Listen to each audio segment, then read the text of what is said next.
Hi everybody and welcome to the Scott Show. This is the No Mercy review. No Mercy just happened out in Los Angeles, California. And for the most part it was a great show. And I wanted to talk about how great of a show it was with you folks and bring down the card and talk to you about what happened. So, I didn't catch a lot of the pregame show, but I did see the Elias and Apollo Crews match. I gotta say, I don't know what they're doing with Apollo Crews. Send him back to NXT. Please do something with him. Elias gets the win and a push. Maybe they'll put him against The Miz. Maybe they'll do something. Folks, this is the time where I really want to see a TV champion. One that can even go from brand to brand and be the only one to go from brand to brand. I just think that would be great to push somebody like that. So, I'm a proponent of that, and Elias would be a damn good champion. I mean, he comes out, does his thing. He's a low to mid card wrestler, but that's what they need. So, it was a good match. He won, big push. There you go. All right, so then we move forward. I gotta say that Paul Heyman just stole the show in the pre-show. When he pretty much made his own questions and answered them. He made that guy, whoever he was, because they're all Ken and Barbie types, made him just look like a complete moron. But it was funny, and Paul Heyman's his man, so there you go. Alright, getting to the Intercontinental Championship match, Jason Jordan and The Miz. Can I say that The Miz is probably one of the most underrated wrestlers of today? I mean, he is the Intercontinental Champion. He has held that belt 7 times for a total of 300 and some odd days. The guy deserves a bigger push than opening match. I mean, I know they gave him WrestleMania and Survivor Series a few years ago. Of course, Survivor Series was just him and some other guy losing to The Rock and Cena. Dear Lord. And The Miz is so far over-talented over John Cena. I got more to say about him later. And you guys will find out some crazy Twitter talk that happened earlier, too. Some of that I will not say on this show because I wasn't nice. But Miz came down with the Miz Taraj. Jason Jordan came down by himself, which I thought was kind of silly. You got to see all the international announce teams, which I thought was interesting. They needed to do something when Jason Jordan was coming to the ring, because, come on, it was kind of dull. The guy just needs something to do when, give him a valet, give him something. I mean, hell, he's Kurt Angle's kid. He can come down with somebody. So, the crowd kept chanting, "Who's your daddy?" Was it about Jason Jordan? Was it about The Miz? I don't know. I don't really care either. Now, The Miz won with his finisher, the skull-crushing finale. After a cheap shot from Curtis Axel, which kind of looked weak. I think that finish actually made him look really weak. And Jason Jordan says, "Oh, why I want a rematch." And why would you want a rematch when you just lost and you haven't figured out yet why you lost? You lost because you were outnumbered. So hopefully they do something about that relatively soon. Next you had Finn Balor and Bray Wyatt. I was really kind of bored over this match just because we already saw it at SummerSlam. He already won as the Demon. Now it's man versus man, which I don't really care about. I mean, I understand. I get the fact that he's the Demon. He puts on the paint. He's scary. It's intimidation, but it's the same guy. And I really wasn't into the match so much. The wrestling was good. But the story they were trying to tell just did not enthuse me whatsoever. Finn Balor ended up winning this match. Now, Finn Balor won as the man. He won as the Demon. What are they wanting to do next with this? I don't understand it. So what I'd like to see Balor come out with Gallows and Anderson and say, well, now we're the Balor Club. And Wyatt come out with Harper and Rowan and reform the Wyatts. Because at least then you would have two teams. And then if you can have the Miz and the Miztourage, there's another 3-team. Have somebody join Sheamus and Cesaro. Whatever. I don't know. Just make it interesting for me. Please, WWE, make it interesting for me, because they seem to be in Never Never Land. Now, the Bar got interviewed, and then, of course, they came out for their match. Sheamus and Cesaro against Seth Rollins and Dean Ambrose. And I got two things to say about this match. Number one, Dean Ambrose takes a hell of an ass-kicking. And yes, I swore on my own podcast, and oh well, I got plenty to say about certain people that I will say here very soon. But Dean Ambrose just got beat up and beat up and beat up. And that powerbomb from the Bar, using Seth Rollins and powerbombing him onto Dean Ambrose, that was a thing of beauty, folks. Check that out. If you have some time, definitely check that out. That was a hell of a move. So, one of the spots was Cesaro going in, getting hit by the turnbuckle or the pipe in the back. And when he did that, his teeth, I think he lost one or two teeth, popped out, came out. And so he's going to have some serious dental work done. He did. He still wrestled the match. He still went forward to it. I mean, he was bleeding profusely. And it was pretty awesome, actually. The match was great. It was probably my best match of the night. Maybe that or one that I'll tell you soon. But definitely one of my favorites. The finish seemed a little weak to me after all the crap that Dean Ambrose took. And then Ambrose gave Sheamus this dirty deeds. But hell, it was a good match. They fought like crazy. So there you go. Now we get the Fatal 5-Way Women's match. Emma, Sasha Banks, Nia Jax, Bayley, and Alexa Bliss. And I'm going to give all 5 of these women little critiques, and then I'll tell you who won the match. So for Emma just seemed like a little bit flat. She did come in and help out at certain parts, and she did some teaming with Alexa Bliss, which I thought was interesting. I thought that it would have been better if they would have kept that team a few minutes longer, maybe brought it out a little bit, let them do some moves together, but it didn't last. Sasha Banks or Alexa Bliss just pushed her. It was right away. So Emma was kind of an afterthought in the match. Sasha Banks was out there because she put together a really great match. She did some really cool moves. Her and Bayley didn't get as much of a pop as I thought they were going to get when they went one-on-one, but you did hear a little bit of snickering in the crowd of, oh, they're going to fight. And Nia Jax is, of course, Nia Jax. She's strong as hell. Her little powerbomb out to the outside looked like it just hurt like crazy. It was not a back bump. It was on the shoulder blades and the neck. So it looked a little dangerous. A little bit deeper, and she wouldn't be with us anymore, folks. That's how wrestling, you can get hurt doing it. Bayley was Bayley, but I'm surprised how far the star has fallen and how much WWE kind of craps all over Bayley.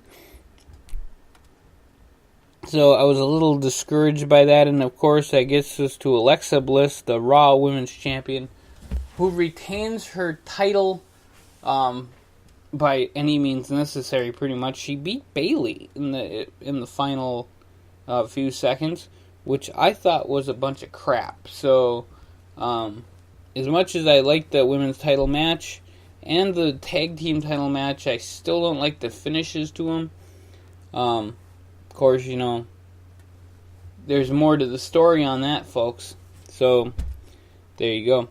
Alright, so, as I said, Alexa Bliss still your WWE champion. women's champion, and Asuka is coming in next week or next month at TLC Tables, Ladders, and Chairs, which is in Minneapolis, Minnesota. I will be down there. I do not know if I will hit the pay-per-view yet, but I'm kind of planning on it.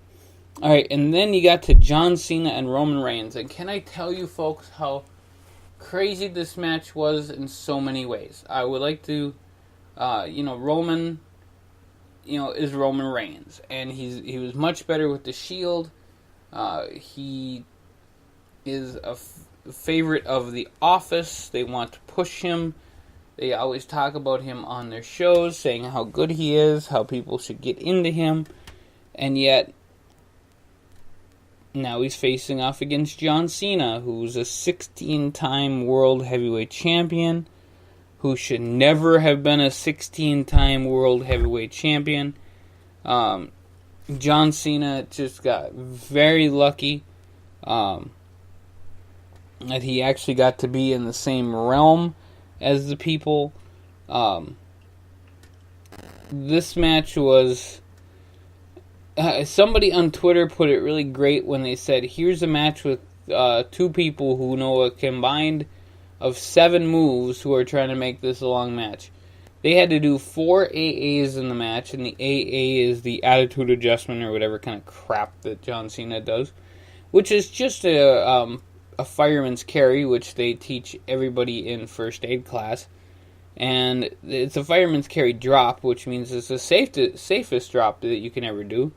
So unless you're a crappy wrestler and can injure people and make them hurt enough to pin them for a 3 count, then it ain't going to hurt you at all. It's going to put you down like it normally does after a fireman's carry.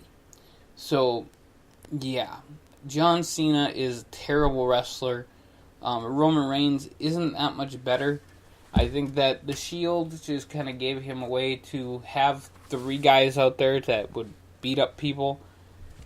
But after seeing the tag match, you know where all the talent went to? I was not excited for this match. I really was not excited to see John Cena and Roman Reigns. But at the same time, I wanted to see what they did, which I pretty much figured what they were going to do, because John Cena has some movie thing that he's going to go see, or go do, or whatever. Can't believe they're paying. I can't believe people would actually pay John Cena to go do a movie, let alone people paying to go see John Cena in a movie. Somebody else on Twitter said something about that. Hey, he's going away now. Why, when his first run outside of WWE didn't do crap? He's been in the movie Sisters, which I did not see, with Tina Fey and Amy Poehler. He's been on some shows, NBC, blah, blah, blah. I just figure that he's whooped by his, whatever thing he's dating right now, and she's trying to get him out of the WWE. So, that's what I think. I really don't care either way. I hope that God he goes away. By the way, Roman Reigns won the match. It wasn't that eventful. He won with a spear or 2 spears. I had more fun on Twitter talking bad about John Cena and saying how bad he sucked, which he does. John Cena is a terrible, terrible wrestler, and it was just a waste of my time. Now, if I do go down to Tables, Ladders, and Chairs, I'm very much glad that John Cena will not be there. If he is there, I might return my ticket. So, it was a much longer match. John Cena actually was trying to leave in the middle of the match when the crowd is chanting, "You both suck."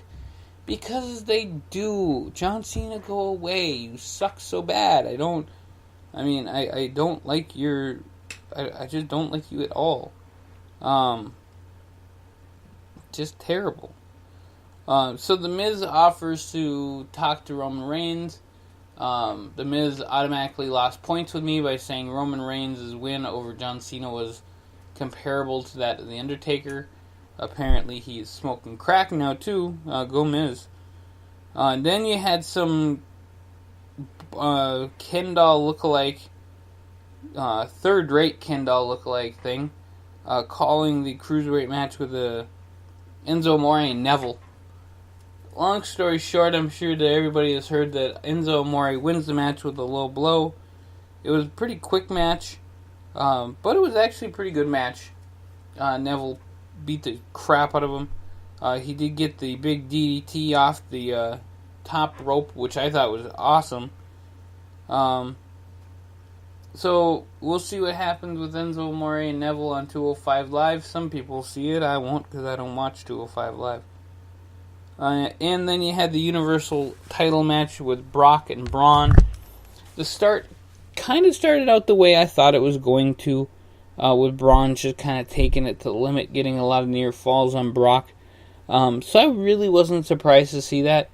Then I was surprised to see that Lesnar kind of caught him a little bit and put him in the Kimura lock.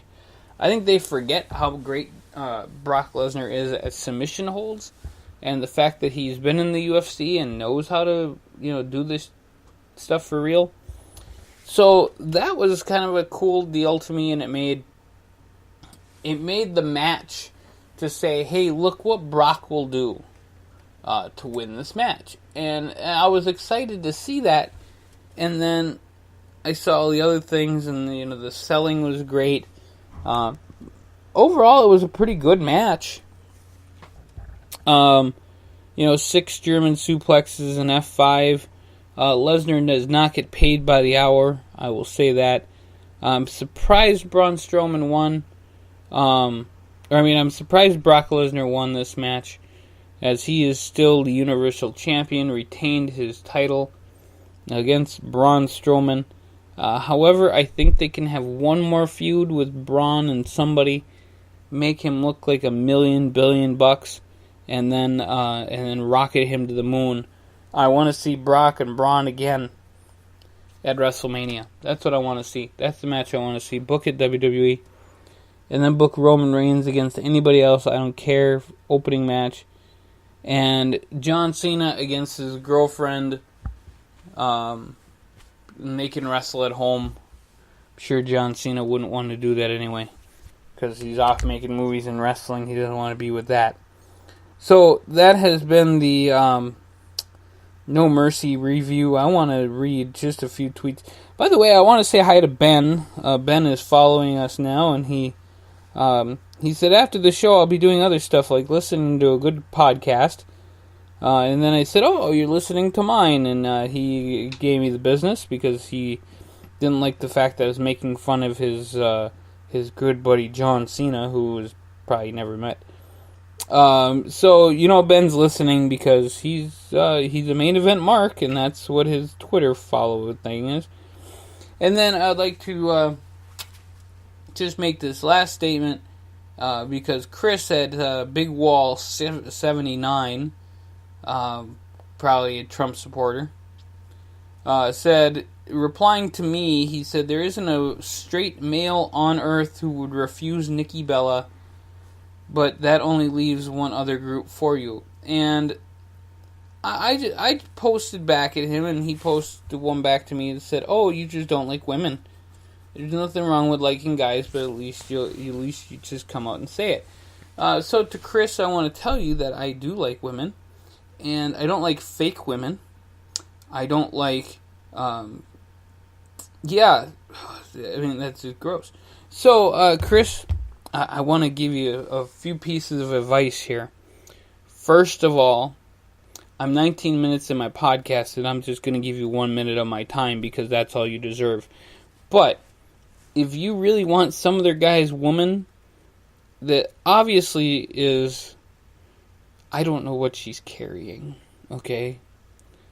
I would be afraid. So wrap it twice, and don't forget the herpes cream. I already told you that in the Twitter, but I want to tell you that out here because you're a moron.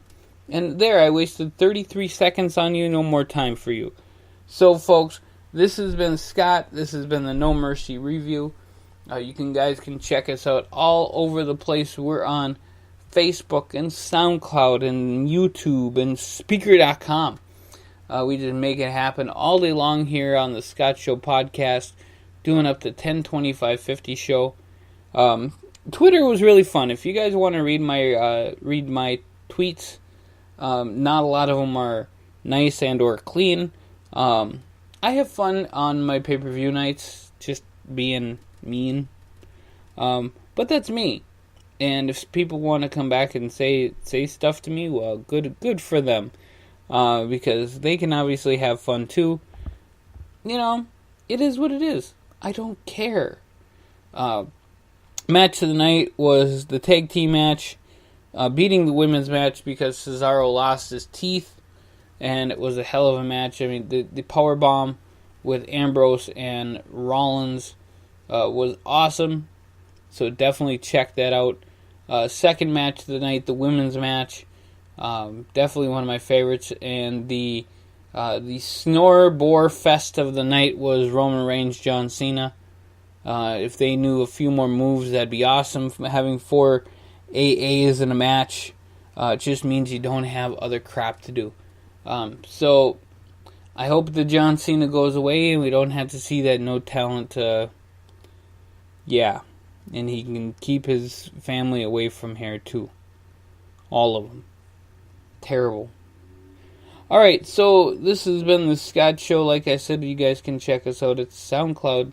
I think it's soundcloud.com/The Scott Show, on Spreaker.com/The Scott Show, at YouTube at tinyurl.com/102550. Check us out. We are working to end homelessness and poverty with the 102550 Homeless Project. We're excited to work on this project every single day. You guys keep out checking out our videos, and we'll keep on making them and having lots of fun. And I'll tell you about all the other mean things I say.